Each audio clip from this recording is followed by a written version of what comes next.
여러분 안녕하세요. 오늘은 이제 로마의 재정을 배워보도록 하겠습니다. 지난 시간에 조금 유럽사가 들어온 이후에 지금 세 번의 강의를 올려드렸는데 사실 마음속으로 미안한 마음을 가지고 있습니다. 너무 강의가 길었죠, 여러분? 1시간이 넘는 분량의 강의를 이렇게 올려드려서 저녁에 가끔 잠자다가도 그런 생각을 했어요. 정말 나를 욕을 많이 하고 있겠구나. 얼마나 힘들까. 그런데 이제 이것 또한 여러분들을 위한 것이라고 좀 생각을 해 주셨으면 좋겠어요. 그래서 오늘은 대개 강의를 선생님이 좀 짧게 올려드릴 겁니다.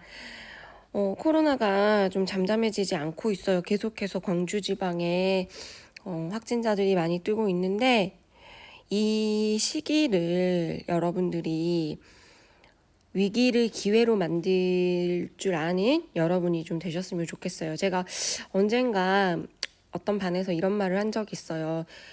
내가 뭐 너희들보다 많이 오래 살진 않았지만 그래도 선생님이 조금 민생의 뭐 선배, 언니로서 지금까지 내가 살아봤더니 내 인생뿐만 아니라 주변의 사람들을 봤더니 인생에 있어서 공부 총량의 법칙이 있는 것 같더라 얘들아, 뭐 이런 말을 한 적이 있어요. 그러니까 물론 본인의 목표가 사람마다 다 다르겠지만 어쨌든 내 목표가 높으면 높을수록 물론 인생의 목표를 뭐로 봐야 될지는 모르지만 공부가 많이 필요한 인생의 목표가 있다고 똑같이 이제 가정을 했을 때, 그죠? 같다고 가정했을 때 운이라는 것보다는 내가 아이 때부터, 유치원 때부터, 진짜 속히 말해서 유치원 때부터 대학 시절에 그 취업이 이르기까지 인생에 있어서 공부 총량의 법칙이 있다 얘들아. 너희가 이거를 이루기 위해서는 어쨌든 지금 놀면 나중엔 또 해야 돼. 그러니까 남들이 공부를 다 하는 이 시기에 좀 열심히 공부를 하자. 그리고 나중에 어느 정도 목표에 다 달았을 쯤 아니면 이루고 나서 그때 가서 자기가 하고 싶은 거 해도 늦지 않으니까 길게 나눠서 하지 말고 지금 열심히 좀 해. 뭐 이런 말을 한 적이 있어요. 뭐 좀 쓸데없는 말을 길게 했는데 그렇게 생각해 줬으면 좋겠어요. 그게 맞는 말이건 틀린 말이건. 그래서 이 시기에 여러분들이 집에서 정말 중요한 게 자기주도 학습이 되어야 된다라고 생각을 합니다. 공부는 뭐로 한다라고 해서 선생님이 엉덩이로 해요. 내가 이 엉덩이를 의자에 얼마나 붙이고 앉아 있느냐, 이게 이제 관건입니다, 여러분. 그래서 이 시기에 여러분들이 집에서 시간을 내가 스스로 계획적으로 얼마나 자기주도적으로 활용을 잘하느냐, 위기를 기회로 만들 줄 아는 그런 학생들이 되셨으면 좋겠습니다. 자, 오늘은 이제 재정으로 들어갈 건데 첫 시간에 로마에 대해서 여러분들께 설명을 드릴 때 왕정, 공화정, 재정 순으로 이렇게 발전한다라는 이야기를 드렸어요. 그래서 지난 시간에 공화정까지 하고 그 공화정에서 옥타비아누스가 어땠어요? 삼두 정치에서 승리를 거둔 이후에 정권을 장악한 이후까지 이제 이야기를 했었거든요. 그래서 오늘은 그 이후에 재정, 그리고 거기에 이 재정 이후에 그 황제들의 또 중요 인물들이 나옵니다. 그래서 그 중요 인물하고 그 다음에 오늘 로마 하면은 법률, 건축, 이게 정말 유명하거든요. 로마 최대의 유산이 법률이라고 할 정도로, 그래서 그러한 법률, 그 다음에 그 실용적인 문화와 그 다음에 이제 크리스트교의 초반부 이야기를 그렇게 하도록 하겠습니다. 자, 그러면 재정의 시작 가보도록 하겠습니다. 옥타비아누스가 삼두 정치에서 내전에서 승리를 한 이후에 명실상부 로마 제국의 1인자가 됐어요. 그런데 정말 영리하게도 이 옥타비아누스가 처음부터 내가 황제야 이런 말은 절대 하지 않아요. 나는 프린캡스 여기 있네요. 프린캡스. 나는 시민인데 제1시민이야 라고 하면서 자처하면서 공화족의 회복이다 라는, 정말 아이러니하게도 내가 이 옥타비아누스부터가 황제 시기, 재정의 시작임에도 불구하고 자기 스스로는 공화정의 회복이라는 구호를 내걸고 나는 제1시민일 뿐이다 라고 하면서 원로원을 자신의 그 동반자로 삼아요. 그러면서 이제 이 정치를 시작해 나갔는데 말은 이렇게 했지만 그 실상 내부를 들여다보면 이 옥타비아누스가 가지고 있는 권한 자체가 정치적으로나 경제적으로나 너무 막강했기 때문에 제정이 될 수밖에 없는. 그래서 사실은 형식적으로는 이 옥타비아누스가 속주에 대해서 대외적으로는 속주에 대해서 통제권, 그리고 대내적으로는 호민관으로서의 권한, 그리고 프린케스라는 제1시민으로서 이러한 공화정의 합헌적인 옷은 입고 있었지만 실질적으로는 거의 황제와 같은, 황제를 능가하는 군림하고 통치를 했다, 이렇게 기억을 하시면 좋을 것 같아요, 여러분. 그래서 원로원에서도 동반자로 삼은, 옥타비아누스가 동반자로 삼은 이 원로원에서도 이 옥타비아누스에게 이제 칭호를 부여합니다. 어떤 칭호를 부여하느냐? 아우구스투스라는 칭호를 칭호를 바침으로써 이제 이 옥타비아누스는 아우구스투스로서, 사실상 황제로서 군대권 그리고 재정, 정치 모든 거를 장악한 채 이제 로마의 정치를 해나가면서 이때부터를 로마의 제정의 시작이라고 합니다. 아직은 기원전 27년이죠, 여러분. 자, 그러면서 이 제정의 내용을 이 옥타비아누스 칭호로 아우구스투스로 받았으니까 이 아우구스투스 때의 이야기를 보자면 군제랄지 세제 개편이랄지 그 다음에 속주의 통치 방법을 개선하는 등 여러 가지 이제 아무래도 삼두정치 이후에 여기서 이제 실권을 장악하고 본인 스스로가 일일 체제, 황제 체제, 물론 자기 스스로가 황제라는 말은 하진 않았지만 이렇게 됐기 때문에 이제 번영의 기틀을 마련하기 위해서 여러 가지 제도들을 바꿔나가는, 정립시키는 그런 모습들이 보여요. 자, 그런 모습들에서 이제 대표적인 이야기가 여기 3개 지금 이야기를 했는데 간단하게 뭐 쓰진 않더라도 이야기를 해볼게요. 군제적인 부분에 있어서는 사실 그 이전에 삼두 정치가 시작되기 전에 잠시 그 군인 정치 시기가 있었어요. 어지러운 시기가 있었는데 그때 당시, 그러니까 그때가 언제라고 생각을 하시면 되냐면 여러분, 그 로마 지배층이 옵티마테스와 포플라테스로, 좀 어려운 말이죠. 이렇게 쉽게 말하면 그라크스 형제의 개혁의 이후의 실패로 인해서 공화정 내부에서 벌쪽파와 민중파로 갈라졌던 때 있죠. 그 시기가 상당히 오래 갔었거든요. 근데 선생님이 그때 무슨 말을 했었냐면 그 어지러운 시기에 또 동시에 어떤 것과 같이 맞물려 있었다라고 했냐면 장군들의 정권 투쟁과 결합돼서 복잡하고 치열한 양상이 상당히 오래가, 이런 말을 잠깐 한 적이 있어요, 선생님이. 바로 그때 이제 대표적인 예로 마리우스라는 인물이 이제 그 장군인데, 이 장군이 이제 정치적으로 이제 막 그 싸우는 그 시기에 마우리우스라는 한 인물이 군제를 개편한 적이 있어요. 개혁한 적이 있어요. 그래서 이 군제의 내용이 간단하게 이야기를 하면 이제 그 자유농민들이 몰락을 하다 보니까 종전에 있었던 시민군의 유지 자체가 어때요? 불가능하죠, 여러분. 그래서 이 마리우스가 어떤 군제를 개편을 했느냐? 군대를 사병화시키는 그런 개편을 한 적이 있거든요. 그러면서 군인 정치가들이 등장을 하는. 그러니까 군대의 사병화가 된다라는 거는 직업군인이 이제 만들어졌고 그 직업군인들이 거의 장군의 사병이나 다름없는. 그러니까 어떻게 되냐면 이 군대가 군인들이 지원을 받아요. 무직자, 무산자. 그러니까 돈이 없는 사람들이 군대로 자원을 받아가지고 얘네들이 나를 위해서 장군 아래서 16년간 복무를 마치면 토지를 주는 거야.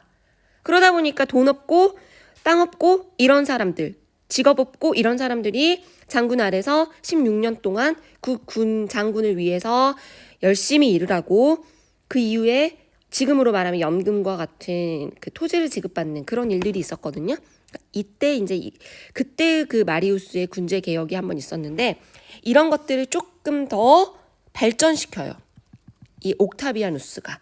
그래서 이제 이 군제 직업군의 상비군제로 운영을 하는 마리우스의 군사 개편안을 답습을 해서 오랫동안 군 복무에 시달려온 이탈리아 자영 농민들을 해방시켜줌과 동시에 다른 한편으로는 직업군인을 키워가는 거죠. 물질적 보상을 충분히 해주면서 군대의 충성을 다지는 이러한 군제를 개편을 하는 거를 첫 번째 하고요. 그 다음에 두 번째로는 또 이에 따른 세제 개편도 합니다. 세금을 이제 제도를 다르게 바꾼다라는 거죠. 그래서 세제 개편을 함으로써 이제 뭐 이 안에서도 그 이탈리아인과 아니면 이제 속주, 우리 그때 지난 시간에 이제 시칠리아나 뭐 갈리아 지방의 속주 이런 이야기를 이제 배웠는데, 세금을 받아들이는 이탈리아인들에게 받아들이는 세금과 속주민들에게 받아들이는 세금이 조금 달랐거든요. 이러한 이제 세제에 대해서도 사실은 조금 더 개편을 합니다. 그와 동시에 뭐 징세를 그 제도를 개선을 해서 징세 청부업자들에 대해서 엄격하게 감독을 함으로써 돈을 사이에서 떼먹는 일이 없도록 뭐 이런 등등의 세제 개편 일도 하고, 그 다음에 이제 이게 제일 중요한 것 같아요. 속주 통치 방법을 개선했다. 이런 얘기가 이제 중요한데, 이제 이때 가면서 이 옥타비아누스가 어떻게 운영을 하느냐면요. 이제 속주 제도를 이제 개선을 하는데 두 가지의 방법으로 운영을 합니다. 하나는 원로원 직할지. 원로원 로마의 공화정이죠. 원로원 직할지. 그러니까 다시 말하면 속주라는 게 뭐였어요, 여러분? 어떠한 지역을 식민 지배처럼 장악을 한 이후에 거기서 나오는 이제 돈을 걷어가는 이런 형태의 이제 속주를 만들었는 체제. 언제 제일 처음에 속주 체제가 먼저 생겨났다라고 지난 시간에 이야기를 드렸어요.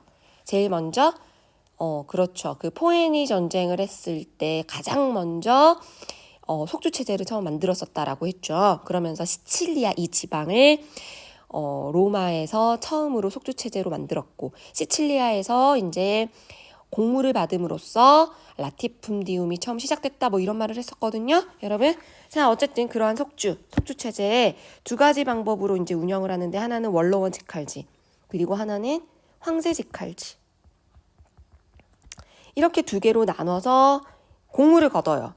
그런데 황제 직할지에서 나오는 그 돈 있죠. 황제 직할지에서 나오는 돈. 원로원 직할지에서 나오는 돈은 어디로 가겠어요? 그 돈은 무슨 돈이야? 나라 돈이야. 그러겠죠? 그러니까 이거는 국고로 들어가는 거야. 그 직할지에서 나오는 돈, 속주에서 나오는 돈은 국고로 들어가서 이 나라를 운영하는 로마의 국고로 들어가는 건데, 황제 직할지에서 나오는 돈은 어디로 들어가느냐? 황제 개인의 금고로 들어가는 겁니다. 피스쿠스라고 해서. 다시 말하면, 자, 예를 들면 황제 직할지가 뭐가 있는지 봅시다. 지금 옥타비아누스가요, 여러분, 마지막에 삼두정치에서 안토니우스랑 전쟁을 하죠. 그 안토니우스를 어때요? 이기고 본인이 이제 권력자가 되는데, 그때 이겼다란 때 이 안토니우스를 승리를 거둘 때 클레오파트라라는 이 이집트의 황제가 같이 멸망당하거든요. 이 옥타비아누스에 의해서. 그럼 옥타비아누스, 이집트라는 이 전체의 땅 자체가 옥타비아누스 개인의 개인의 돈이 되는 거예요. 개인의 직할지가 되는 거야. 그러니까 로마 나라의 직할지가 아니고 이집트 자체 이 하나가 옥타비아누스라는 이 황제 개인의 금고의 역할을 해버리는, 그러니까 어마무시한 부자가 되는 거죠. 그러니까 이 옥타비아누스가 나는 실질적으로 황제야라는 말을 굳이 하지 않아도, 여기서 나는 그냥 제 1시민일 뿐이야 라고 이렇게 겸손하게 군다 할지라도, 이미 이 옥타비아누스는 돈부터 이집트 전체 자체에서 나오는 세금이 자기의 개인의 돈이 돼버리다 보니까, 그 이후로도 이제 원로원이 어떠한 정치를 할 때 돈이 부족해. 그럼 누구에게? 옥타비아누스에게 돈 좀 빌려주세요. 할 수밖에 없는 상황이 되거든요. 예를 들어 공공지출이랄지 자선행위랄지, 이 아우구스투스, 이 옥타비아누스가 재정적인 면에서 없어서는 안 될 존재가 돼버려서 이 황제의 개인 재산 자체가 너무 막대하다 보니까 그래서 여기서부터 이제 이 옥타비아누스, 아우구스투스가 재정의 시작이 될 수 있는 돈이 이렇게 많으니까 이렇게 생각을 하셔도 무방합니다, 여러분. 알겠죠? 그래서 다시 재정의 시작, 옥타비아누스. 이 아우구스투스가 군제, 세제 개편, 속주 통치 개선 등 이러한 방법들을 번영을 기틀을 마련을 함으로써 재정의 시작이었다. 그러니까 사실 옥타비아누스가 지난 시간에 얘기했었던 것 같아요. 사실은 누구에 의해서 만들어진 인물이야? 사실은 카이사르에 의해서 만들어진 인물이잖아요. 양자로 선택을 받아서. 카이사르가 무슨 말을 했었어요? 이 옥타비아누스 양자지만 전쟁 군인으로서는 자질이 없다. 이런 말을 한 적이 있죠. 하지만 카이사르에 의해서 만들어진 인물인 이 옥타비아누스. 정말 영리한 인물. 군인으로서는 자질이 없을지 모르지만 정말 이렇게 정치하는 내용을 보면 정말 황제로서 대단한 자질을 갖춘 정치적으로 대단히 머리가 좋은 인물이었구나라는 거를 알 수 있어요. 자, 그래서 이렇게 이제 재정의 시작이 되고요. 한동안 이제 여러분들이 들어보셨을 용어 팍스 로마나라고 해서 팍스 로마니아 이렇게 써져 있는데 로마의 평화 시대가 이제 시작됩니다. 96년부터 거의 180년 아우구스투스가 이제 그 이후에 이제 오현제라고 해서 5명의 현명한 황제 시대가 등장을 하는데 그 시대가 상당히 평화로웠다라고 해서 팍스 로마나 로마의 평화 시기라고 합니다. 실제로 왜 그랬느냐? 이 오현제 시대는 세습이 아닌 뛰어난 인물에게 그 황제의 자리를 계승하는 전통, 그러니까 양자. 그러니까 이 카이사르가 옥타비아누스에게 자신의 그 뒷자리, 재산을 물려준 것처럼 옥타비아누스 역시 자기가 봤을 때 현명한 황제에게 자신의 황제 자리를 물려줍니다. 이게 이제 팍스 로마나가 계속해서 오현제 시기까지 운영될 수 있었던 비결이라고도 할 수 있을 것 같아요. 그래서 이때 최대의 영포가 확보됐고요. 그리고 이때 도로, 화폐, 도량형 정비, 그리고 상공업 발달, 그리고 이때 이제 동서교역이 활발하게 되는 이러한 오현제 시기가 왔어요. 여기까지 알 필요는 없지만 드러나 보시라고 네르바, 트라야누스, 하드리아누스, 안토니우스 피우스, 마르쿠스 아울렐리우스 이렇게 5면의 황제 시기를 오현제 시기라고 합니다. 이런 거 외울 필요 없어요. 쓰지도 마세요, 여러분. 그래서 오현제 시기였고요. 그런데 이제 마지막에 마르쿠스 아울렐리우스 황제 때 자신의 아들이었던 코모두스에게 세습을 함으로 인해 이때부터 이제 세습을 하면서 이제 아들이어도 이 코모두스가 이제 정치를 잘하면 괜찮았을 텐데 하필 이제 정치를 잘하지 못해요. 그래서 오현제 시대가 종말을 하게 됩니다. 그러면서 이제 여기서부터 군인 황제 시기가 오게 돼요. 자, 군인 황제 시기 이야기 이제부터 해드리겠습니다. 들어가기 전에 잠깐 로마의 평화. 실제로 이 로마의 평화 때 트라야누스 시기 두 번째 황제 이 트라야누스 시기 때 가장 넓은 영토를 차지했고 영토 확보했고 이 정도로 이제 실제로 로마 평화 시기 때 최대 영토를 확보한 시기이기도 하는 이 시기가 후대에 와서까지 팍스 로마나라는 이름까지 붙여졌는데 이제 일설에 의하면 실제로는 이렇게 이야기를 합니다. 과연 이때의 평화가 어떤 평화였냐? 사실은 이 팍스 로마나의 시기의 평화는요. 강력한 군사력, 물질적인 풍요. 어떻게 물질적인 풍요가 왔는지는 여러분들이 생각해 보셔야 돼요. 이 물질적인 풍요가 어디서 온 거예요? 로마 자체 내에서 어떠한 산업이 발달해서 풍요가 온 게 아니죠? 어떻게 온 풍요입니까, 여러분? 그렇죠.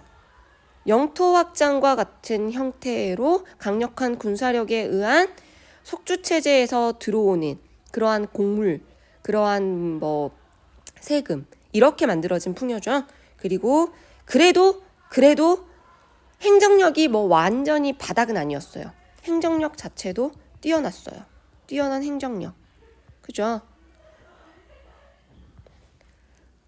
아우구스투스가 이렇게 장치를 해놓은 것만 보더라도 뛰어난 행정력의 바탕을 마련해 놓은 것만 보더라도 그리고 나름대로 이 오현제가 정치를 잘한 거죠. 그래서 이 팍스 로마나 시기 때는 강력한 군사 물질적인 풍요 거기에 걸맞는 뛰어난 행정력에 의한 통제된 평화였다라고 그렇게 보시면 돼요. 사실 실제로는 그 안에 시민들 간의 빈부격차가 되게 심했다라고 하고요. 그리고 자영 농민층들이 엄청나게 쇠퇴하고 있어요. 그래서 도시로의 인구 집중, 원로원, 그리고 에퀴테스 계층, 평민 계층 이렇게 분명하게 고정화되어가는 이러한 그 여러 가지 사회 경제적 문제, 근본적인 해결이 아닌 이러한 문제점도 같이 포함되어 있는 그래서 진정한 평화는 아니지 않았나라고 말을 하기도 합니다. 그래서 로마의 평화 이렇게 보시면 되고 자 이렇게 이제 그 마지막 황제였던 마르쿠스 아울렐리우스가 자신의 아들인 코모두스에게 이제 황제 자리를 주면서 이 팍스 로마나는 막을 내립니다. 그리고 한동안 이제 군인 황제 시대가 찾아와요. 군인 황제 시기에 이제 이 어떤 일이 있었느냐. 군대의 정치적인 간섭, 군인 출신 황제 연이어 등장. 50년 동안 무려 26명의 황제가 교체될 정도로 거의 정말 50년인데 26명의 황제가 교체됐다라고 하는 걸 보면 얼마나 혼란스러웠는지를 보여주는 대표적인 사례라고 보시면 돼요.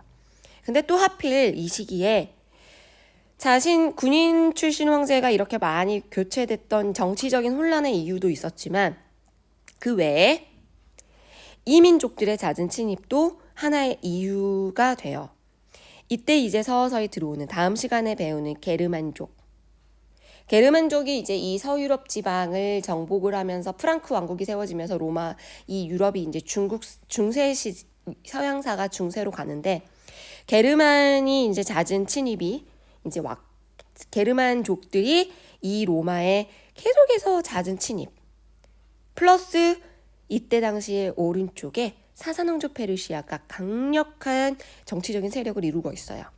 이 두 세력의 잦은 침입 그리고 이렇게 이제 정치가 문란하니까 그리고 군사력이 약화되니까 속주들이 반란을 일으켰겠죠. 잦은 속주들의 반란 그리고 이제 전쟁 포로들이 감소하고 노예의 지위가 향상이 됨으로써 라티푼디움 운영에 실질적으로 어려워지기 시작을 합니다. 그러면서 라티푼디움 대신에 부자유 소작인 콜로나투스가 운영이 된다.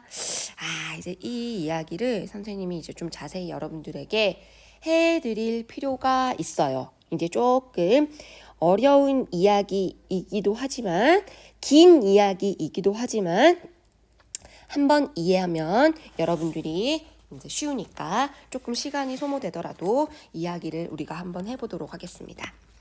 자, 여러분 지난 시간에 라티푼디움이라는 제도, 라티푼디움 이야기를 배운 바가 있어요.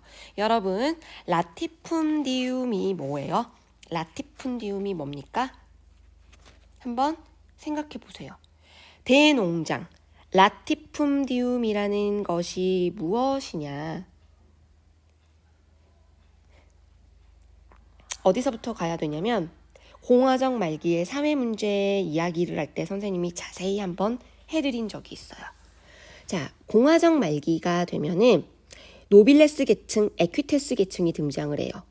노빌레스 계층은 원래 평민은 평민인데 부자 평민들이죠. 그런데 공화정 말기에 이제 어떤 현상이 일어나느냐? 이러한 노빌레스들에게 금지된 사업이 있었거든요. 법으로 만들었죠. 원로원의 무역이나 공공토목이나 금융업의 종사를 금지하는 법이 만들어짐으로 인해서 이 노빌레스층에 금지된 이 사업에 정력적으로 진출한 평민들이 신흥부유층으로 성장을 했는데 그 계층이 바로 에퀴테스 계층이었죠, 여러분. 그쵸? 그래서 원래 첫 번째 평민 부자, 노빌레스. 그 다음에 이 노빌레스 계층에게 금주가 됐던 사업에 정력적으로 진출을 하면서 부자가 된 두 번째 부자 평민 에퀴테스. 이 계층들이 이제 어떠한 작업을 하느냐.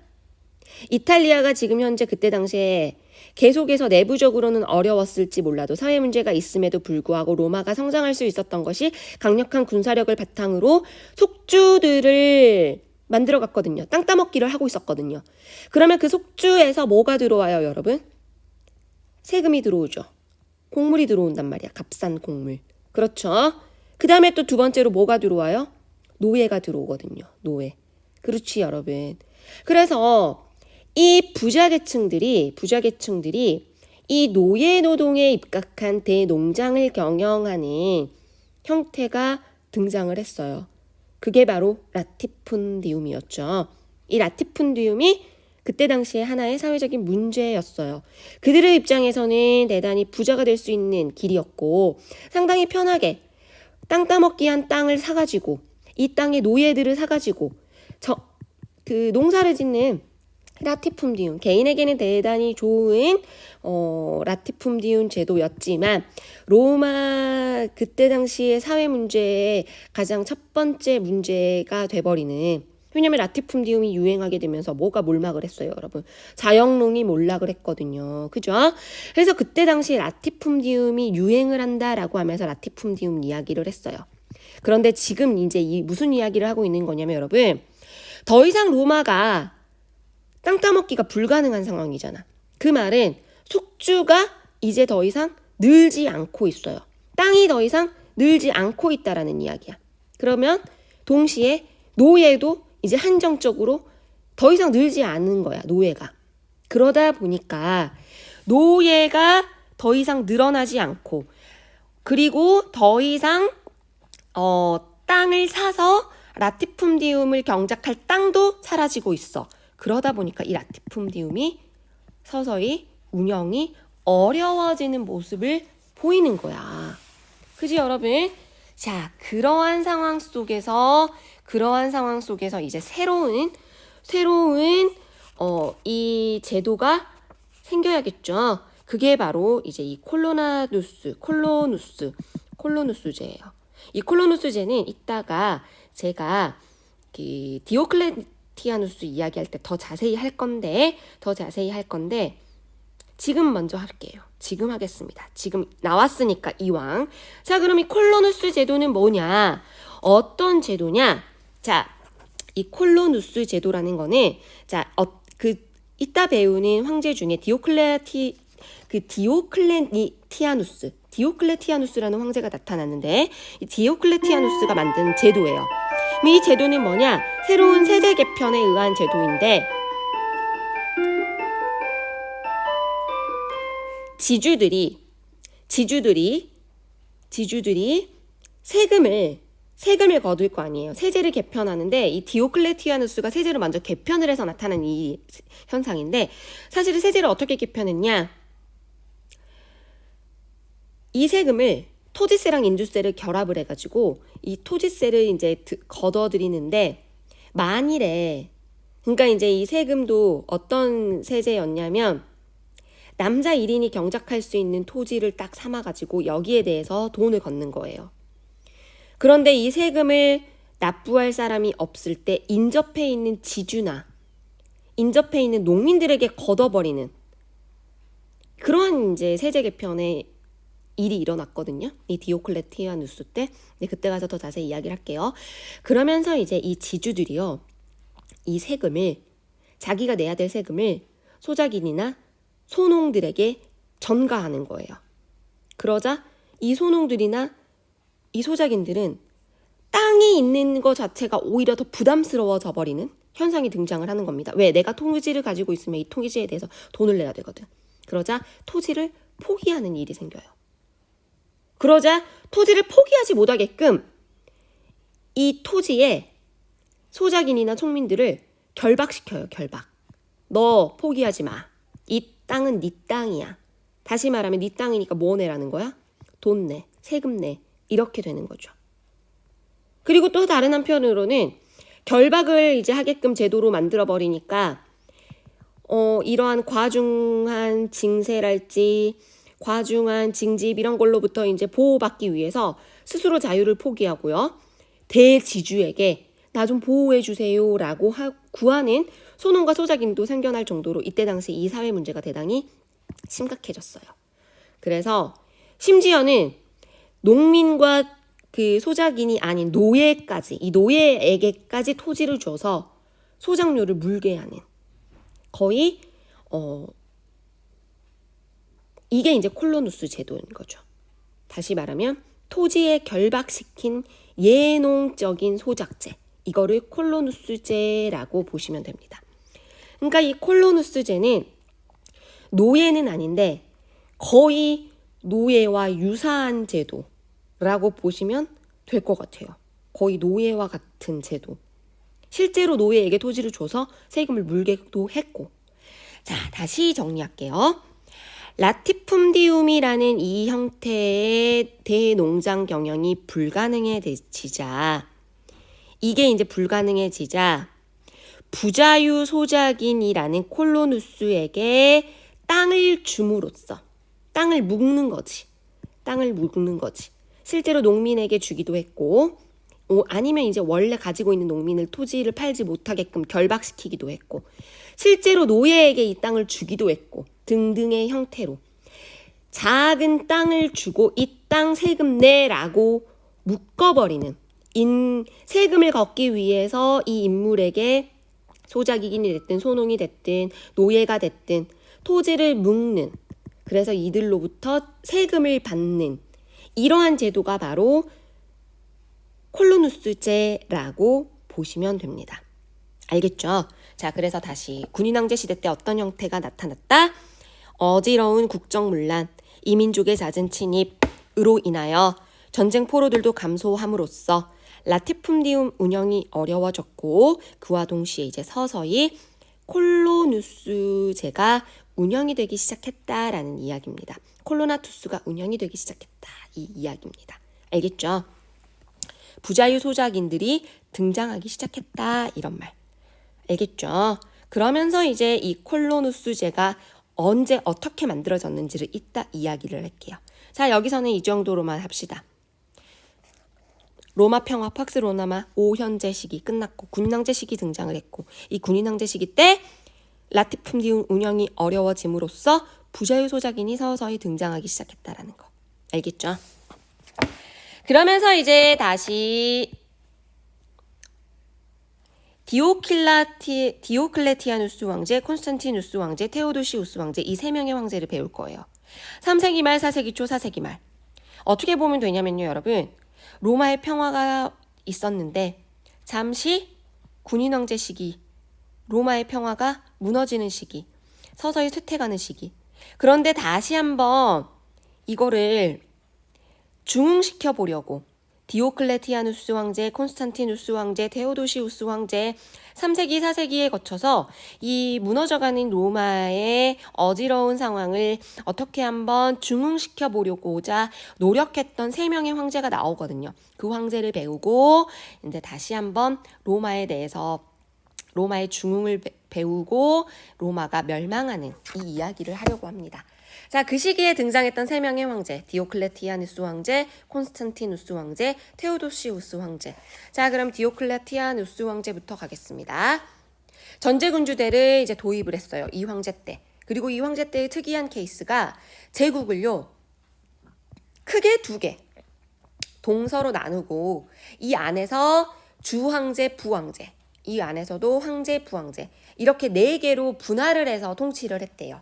그리고 물론 자기 스스로가 가장 강력한 권한을 가지고 있었고, 이제 그랬으나 어쨌든 비상 상황을 대처했을 때 황제가 죽으면 부황제가 그 정치를 할 수 있게끔 이러한 장치를 만들어 놓은 거죠. 그래서 제국에 4분할 했다라는 거.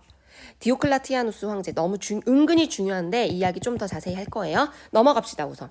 그 다음에 등장한 4세기 초의 황제가 바로 콘스탄티누스 황제예요. 이 콘스탄티누스 황제 때 크리스트교를 공인합니다.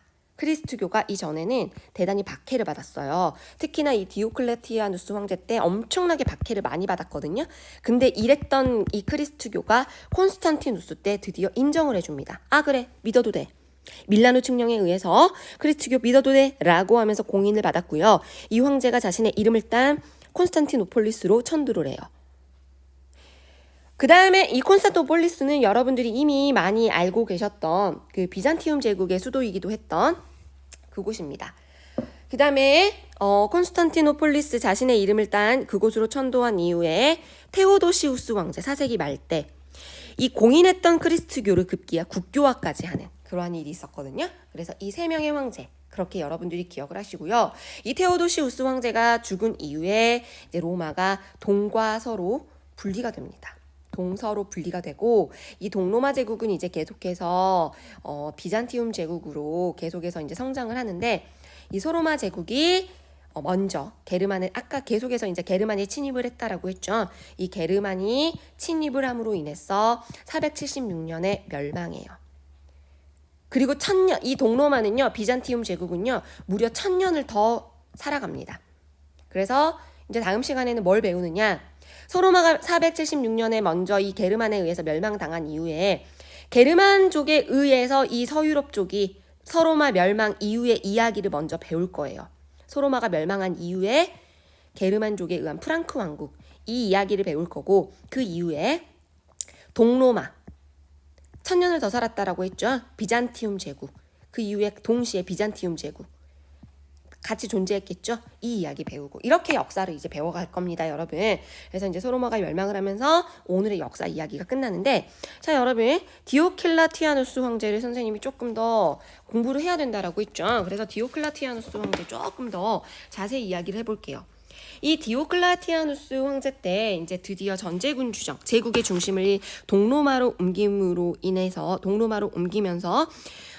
서아시아 서부 쪽에 이제 그 니코메디아라는 곳이 있거든요. 그 니코메디아라는 곳으로 소아시아 서부 쪽으로 이제 그 제국의 중심으로 옮겨요. 그러니까 동부 지중해 쪽으로 이제 옮겼는데 동방의 이 신적인 전제 군주의 기풍을 답습을 해가지고 이제 이 제국의 전제 군주제를 도입을 해서 콘스탄티누스 때 이 전제 군주제가 더욱 더 이제 확립하게 되는 동방의 전제 군주제를 조금 도입한 황제.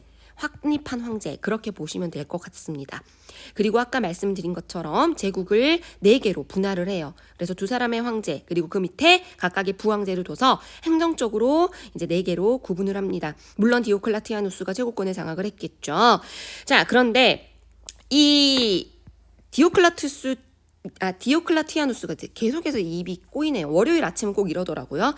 디오클라티아누스가 한 게 황제만 이렇게 세분화시킨 것이 아니고 속주도 상당히 세분화시켰어요, 여러분. 속주도 100개 가까이 세분화시켰다라고 합니다. 그러니까 그 말은 행정제도를 나름대로 좀 이렇게 세분화함으로써 행정제도를 조금 이제 개편했다 그렇게 보시면 되는데 그래서 그 안에 그 행정관리 수를 엄청나게 늘린 거죠. 사실은 이제 100개로 그 세분화시켜서 여기 안에 12개의 관구가 있고 이거를 결국에는 4개의 대관구로 이렇게 나눈 그러니까 이 디오클라티아누스 황제가 나름대로는 속주를 세분화시킨 건데 그러면 왜 속주를 이제 세분화시켰냐? 사실은 이제 그 돈을 걷어가는 데 있어서 재정을 개혁하려고 사실은 그랬다라고 이제 보셔도 될 것 같아요. 선생님 생각인데 왜 그랬냐? 이제 이 재정을 개혁함으로 인해서 재정 제도를 이제 개혁을 하려고 이제 그랬다라고 이제 생각이 드는데 이때 이제 예산 총액제라는 것을 써서 황제가 미리 예산을 총액을 딱 결정을 해요. 총 나라를 운영하는 데 있어서 이 정도의 돈이 들겠구나. 그리고 그 예산 총액을 결정한 거에 의해서 이 나눈 속주에다가 이거를 분할을 시켜서 할당을 시켜요. 무조건 너희 이 돈 내라고 하는 거죠. 그리고 속주는 또 다시 이거를 각각 도시에가 할당을 했겠죠. 그러니까 다시 말하면 세금을 고정시켜 버린 거죠. 세금을 고정시켜 버린 거죠.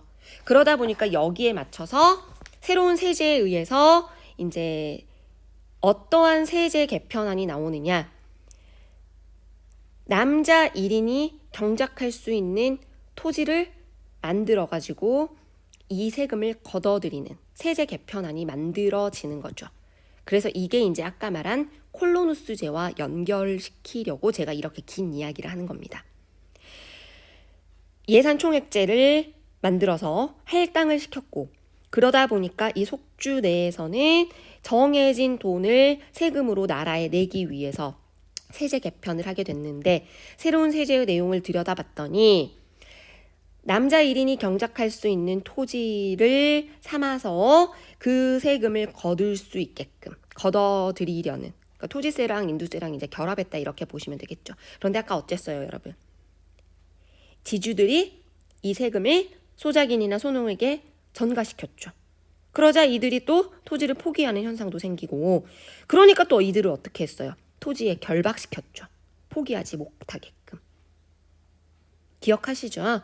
이게 바로 콜로누스제. 그리고 한편으로는 실제로 노예에게 토지를 줘서 지주에게 소작료를 물게 하는 콜로누스와 유사한 노예도 증가하게 되는, 이게 바로 콜로누스제가 만들어지게 된, 이거로 누가 만들었어요? 디오클라티아누스 황제가 만든 거예요. 내가 왜 이 이야기를 이렇게 계속해서 자세히 하느냐? 나중에 이제 중세 시대를 배우게 되면 중세에 농노라는 새로운 존재가 등장을 해요. 농노. 그때 당시 가면 이제 농노 뭐라고 배우느냐? 정의가 농민도 아닌 노예도 아닌 중간적인 존재야 라고 배우거든요. 정의 자체가 그래요. 이 농노의 선구적인 존재가 바로 이 콜로누스 제도예요. 토지에 대한 세금을 내는 제도야. 당당하게 내야 돼. 그런데 이게 너무나 가중해. 농민의 입장에서 부담스러워. 그러니까 이거를 포기해버려. 그러니까 이거를 포기하지 못하게끔 토지에다가 사람을 결박시켜서 너 어디 도망가지 마. 너는 이 땅은 네 땅이야. 너는 이 땅을 떠나 살 수가 없어. 너 이 농사 짓고 이 땅에서 내는 세금 내. 이런 식으로 강압적인 아이러니한 상황이 연출되는, 그래서 콜로누스제를 이 디오클레티아누스 때 황제 때 만들었다는 거. 그러니까 디오클레티아누스 황제가요, 사실은 여기서는 선생님이 간단하게 한 줄로만 이야기를 했지만 사실은 은근히 중요해요. 너무 한 개혁 내용이 많아요.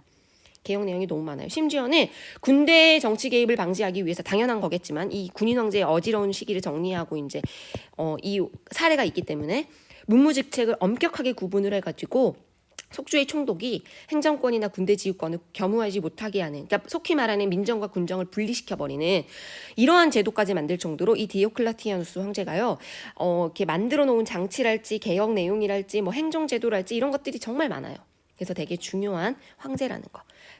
다 잊어도 되지만 뭐는 기억해야 된다? 세제 개편을 했는데 그 세제 개편과 함께 어떤 제도를 같이 기억해야 된다.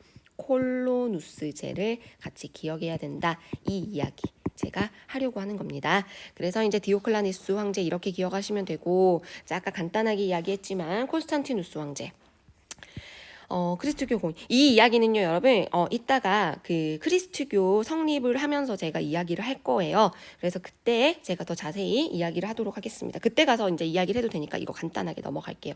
제가 너무 길어진 것 같아서 또 마음이 급해서 이 정도로 끊으려고요. 오늘 원래 그 문화랑 그 다음에 크리스트교 성립까지 연달아서 계속 같이 하려고 했는데 우선 끊어가겠습니다. 자, 그래서 이 이야기는 좀 후반부에 문화사 크리스트교 이야기하면서 좀 자세히 더 하겠고요. 오늘은 이 정도.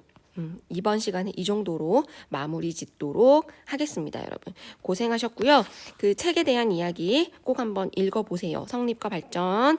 그 다음에 이제 오늘 배운 이야기는 여기겠네요. 로마의 제정과 성립. 그래서 옥타니아누스 때 제정 확립했고 5현제 시기. 그러면서 멸망한 이야기까지 이 정도로 마무리 짓도록 하겠습니다. 고생하셨어요.